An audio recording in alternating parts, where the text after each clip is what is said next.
I think at least part of it is the complexity of our society. It isn't certain how the future is going to lay itself out, and it isn't certain that what you knew in the past is going to be sufficient for you to move forward into the future. So there's lots of opportunity, but it's very complex. And it's not easy to keep up in our world. You know, like if you look around the world, you might think, well, the happiest people are those where the standard of living is the highest. That's actually not the case. Right. And you think, okay, but why wouldn't that be the case? It's like, what do you want? Malaria and death at 40? Obviously not. But then you think, okay, what's the price you pay for a high standard of living? Well, that's easy.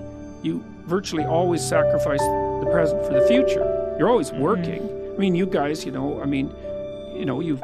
fairly influential and you've got this good thing going, but like, it could crash at a moment's notice. You better keep your eye on it. And every day you're thinking, okay, this has to be done, and this has to be done, and this has to be done. And it pays off. I mean, you have a nice studio and I would presume a reasonably comfortable life, but it's not like you're not running on a treadmill to keep that going.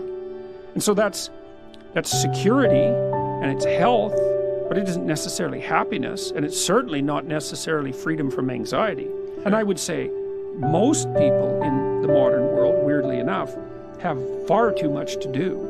2 career families and a couple of kids. It's like, man, you're done. That's 60 hours a week of flat out work. Yeah. So, and that can be too much.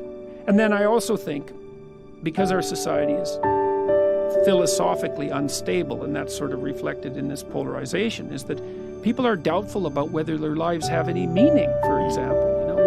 Why bother? What's the use of it? Who cares? It's like, what difference is it going to make in a million years, And life is hard, and if you just have a nihilistic viewpoint, then it's easy to be swamped by doubts and existential angst and all of that.